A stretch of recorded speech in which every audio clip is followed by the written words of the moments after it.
So, good morning everybody, and welcome back to another morning assembly as we enter week 3 of term 6. We're now very much into a different way of being. We've got many of you still being schooled at home, and the work is coming out to you to make sure that you've got enough to do to make sure that your learning continues in the best way possible. And we've also got small numbers of you back in school as well, who are then doing their work back in the classroom. So we're running 2 different versions at the moment. So this is a good morning to everybody, whether you are in school this morning, whether you are at home this morning, and whether you're watching this at some other point during the day.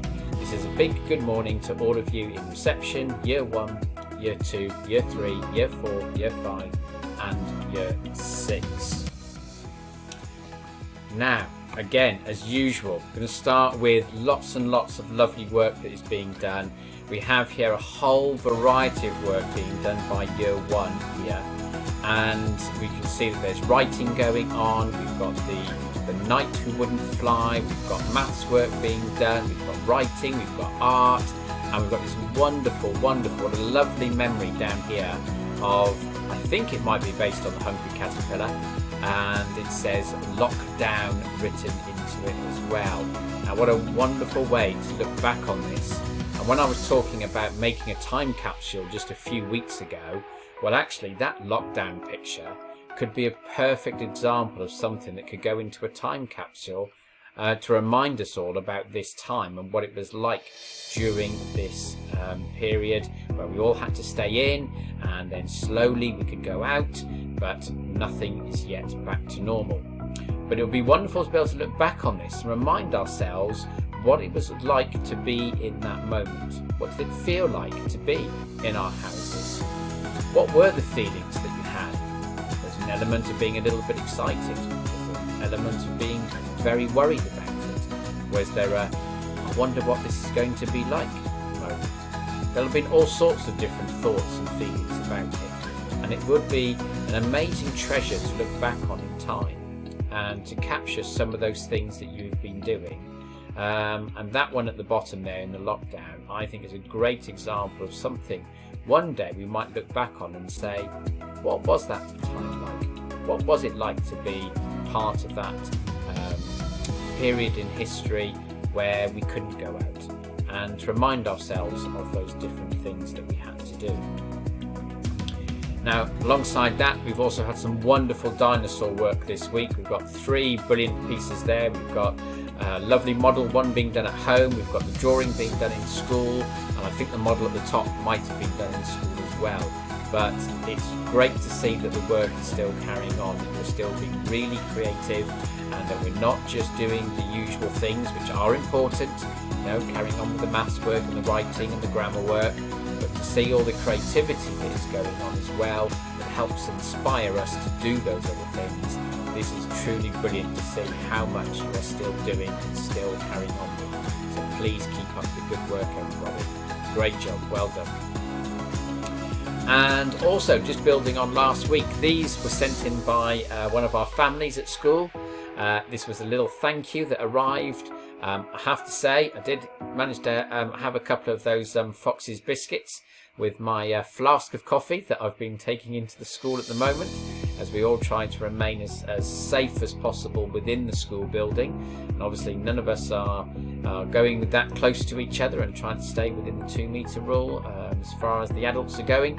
And it was lovely to be able to have a little biscuit with a cup of coffee. So a big thank you to the family that sent those in. I think there were many of us who enjoyed them and also brought a little smile to our faces as a token of appreciation. So lovely, absolutely brilliant, well done, thank you very much.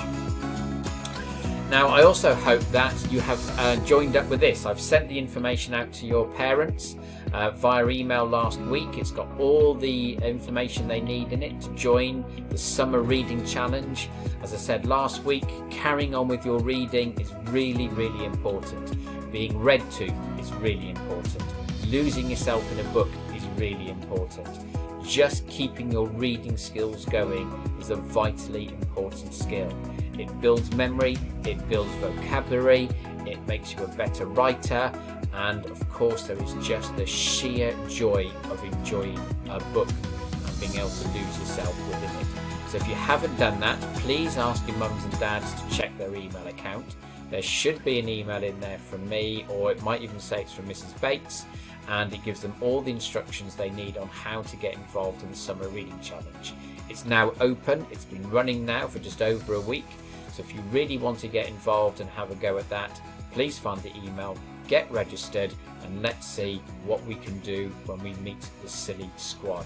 So please look out for that and try and get involved in it. Now that brings me on, because this book, I have to say, is one of my greatest treasures. When I first read this book, it's called Artemis Fowl, and it's just a wonderful book. It's probably aimed at the older children, maybe year 4 and upwards, so maybe some of our year 4, 5 and 6s would certainly enjoy reading this by themselves. There's many of you that might even enjoy reading it, or having it read to you rather, and someone else doing the reading for you to enjoy the book in that way. If you've got an old DS, Nintendo DS machine, and you hunt around on the internet, you'll actually find that they turned these into electronic books a few years ago, and you can actually do the reading on your DS instead. But this is a terrific book, absolutely wonderful. And you might be thinking, why am I talking about it now? Well, the reason is Disney have just released this as a film, but it hasn't gone into the cinema. They've released it on their Disney Channel, and if you're lucky enough to have that at home, then you could go in and you can watch it as part of your package that you've got with Disney. But what's amazing about this book is it is a sheer fantasy book. It allows your imagination to run wild. What he did was he took an idea about things, I won't give away too much, creatures, beings that live below the earth, and what happens when we as people interact with those beings who might live below us. And the story is wonderful. I have to say, it has one of the greatest openings to a book that I read in a long time when I first read this book, and that's got to be quite a long time ago. It might even be some 20 years ago since I first read it. There's a series of them, and it is absolutely wonderful. So please find that book, and if you have, let us know. Tweet it out to us, send it into your teachers via the year group email, so the year 6 at, the year 5 at, the year 4 at, and so on, and tell us, what was your greatest discovery? What was the book that you just keep going back to and remember really well, and why? What was it about that book that really stuck with you? Now that brings me on to this, because whilst Artemis Fowl is very much a fantasy book, it got me thinking about this week, and that is not so much Aladdin and the genie, but the lamp. And you might have seen both these films. You might have been around to watch the cartoon, or maybe your mums and dads have definitely dug that up for you and shown you the original one, and many of you would have seen the live version of it with people taking on those characters, and been to the cinema even to watch it. And it's not so much the story as the fact that it centres on the idea of having wishes. When Aladdin first finds the lamp and the genie pops up, he says to him, you can have 3 wishes, 3 things that you want to happen. He says there are some rules about that, about things that he can't do and wishes that he's not allowed to ask for. But generally Aladdin is allowed to ask for 3 things that he would like to happen. And of course during the film, for those who've seen it, how he gets to make his decision about his wishes is very much based on what is happening at the time. But also it becomes about his character and who he wants to be and how he decides to use his final wish. And wishes are something that are really important. We can all spend time wishing for things that might be really difficult to achieve. We might spend our time wishing that we could fly. Well, it seems unlikely that we'll just be able to take off one day, but we can fly in helicopters and aeroplanes and gliders and so on. You might wish that you could win the lottery. and hopefully you might win £1 million or more doing that. But again, it's quite a long shot. It does happen, but it's one of those things that might happen. But the odds, the probability of it happening are very, very large. It's not something that would really easily happen. But actually, wishes are part of who we are. That ability to think of things that even if we can't do them is a large part of what makes us very much human. And sometimes when we wish things, we can then make it real. I'm sure when people first thought about saying things like, I wish we could fly, little did they know that Leonardo da Vinci would go on to invent the helicopter, or make the first designs of a helicopter that eventually got made into something that could actually happen. And it's this ability to wish. It makes us part of who we are. It also keeps us thinking, it keeps us strong, it keeps us positive, holding on to things that we hope for and wish for. And actually in the film Aladdin, that becomes a large part of what happens to Aladdin. And it brought me on to this. Maria Attar wrote this wish poem a few years ago now, and she writes some very, very interesting poems. But here's one that I think is quite relevant for now. And it goes like this. I wish I could do everything right. I wish I were this perfect person. I wish I were whole and ideal. I wish that I'd live life with no cries. I wish I could hear the birds sing as they fly. I wish life was just a half an hour game. I wish I were a person who is never to blame. I wish life was full of happiness with nothing to hinder the laughs. I wish life was just flawless and a single path. I wish I could sleep at night with no worries to overwhelm me. I wish people for once would stop hostility and unite. I wish everything could be solved without a brutal fight. I wish the road to success and infinite happiness was never that far. I wish the world was perfect, as I wish I were. Now it's a lovely poem because what it's saying is we're not perfect as people. People make mistakes. Life gives us things that get in our way, things that make our lives difficult. But actually what we have to do is find our way through them. And who we become during those times is an important part of who we will end up being. Did you give up, or did you try and carry on when something went wrong? When you did make a mistake, were you brave enough to be able to say, I'm sorry, that was my fault, and then move on? Because life isn't going to be straightforward, as we know right now, it isn't. We're starting to see the beginnings, just the very, very small beginnings of things getting back to some kind of normal. I hear people talking about this thing called the new normal, and we don't know what that means yet. But it means that we're going to probably be doing things in a very different way for quite a long time yet. And actually, a lot of us would wish that this was over. We would wish that this period had finished. And one day maybe it will be. And we don't know how long it will be before that will happen. But we can wish it. Now, in the meantime, you could start to do something like this. I was talking to my wife recently, and she came across this on a Twitter idea, and I thought, what a wonderful idea. So we're going to start doing it, and I actually thought maybe it'd be a good time to share it with you. Now, most of us don't have a lamp like Aladdin that we can just rub and the genie pops out and gives us every single thing that we want. But what you might have at home are some jars. Could be any type of jar really. 3 examples of one that you might go and find now, or a bottle, a container, a cup. It really could be anything that you can get hold of that you can put things into. Okay, we've got ours here. Looks like this. Here's our little jar that we found, and we're going to start doing what I'm going to talk about on the next slide. And it's this. We could wish for things. We could wish for things that may never happen. And that's important that we can do that, to have wishes and dreams. Right now, I wish that there was a way to get my hair cut without having to leave the house, because at the moment I can't get into my usual place to get my hair cut.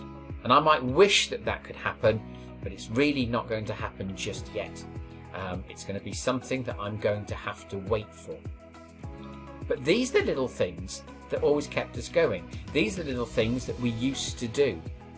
And the idea behind this wishes jar is not to wish for things that may never happen, but like getting a haircut, it is to wish for things that one day you might be able to do again.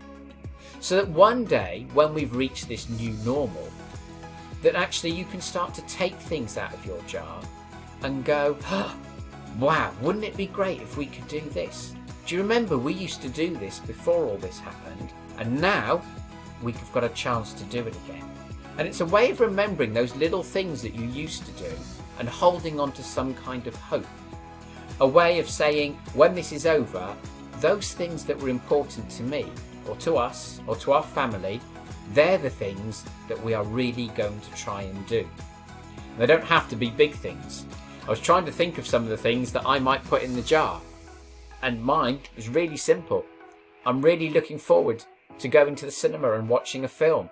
I love going to the cinema. I love watching films, but I can't do it at the moment. And I'm really looking forward to the day when maybe we'll be able to do that again. Also, I put down going to Nando's with my family. Often we'd go into the cinema and then we'd go to Nando's afterwards, because they're next door to each other. And we'd love then talking about the film and chatting about it. Was it any good? What did we like? Who was the best character? Why did the film go like that? Would we go and watch it again? And it's those things that become important to us. And you could decide on many things. It could be something similar to these. It could be something that you know you used to do that you cannot do at the moment.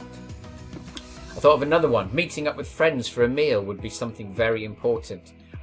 Something that I would really like to be able to do, and I'm hoping that one day we will be able to do it.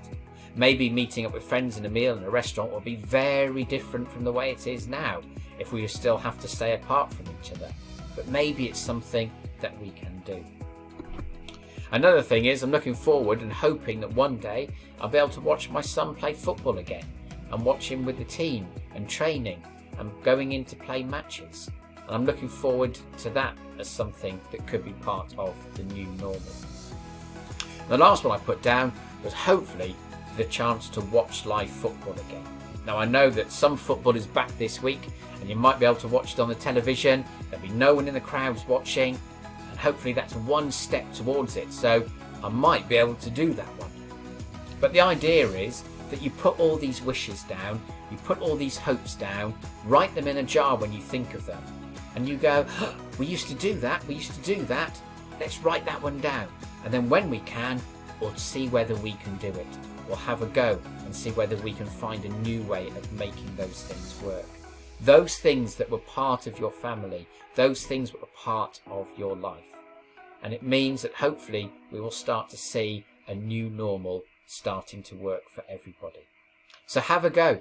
Get a jar, get some bits of paper, write them down, put them in the jar, and then one day start to take them out of the jar and say, oh, God, we haven't done that for a while. Can we go to Nando's? Is it possible to go out for a meal? Can we go to Pizza Hut? Maybe it's McDonald's, wherever it's going to be for you. Maybe it's about meeting up with friends. Maybe it's a sport you used to play. Maybe it's something really, really tiny and little that you can't do now that you used to do before all this happened. And you can take them out and look forward to them and get that excitement going of those little things that we used to really enjoy being able to do. So get your jar, get your bits of paper, and have a go at creating your little wishes jar and putting those ideas in it. Because you never know, one day you might be able to do them again, and then you'll be able to look back on all this and think, wow, there used to be a time when I couldn't do it, and now look, now we can do it again.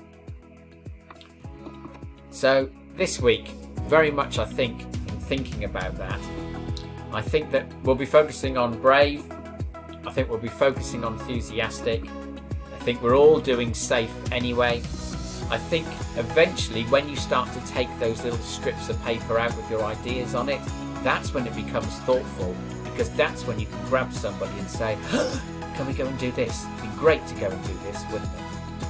But right now we still need to be brave. And we need to be brave to keep going with the things that we need to keep doing. And we need to be enthusiastic within that as well.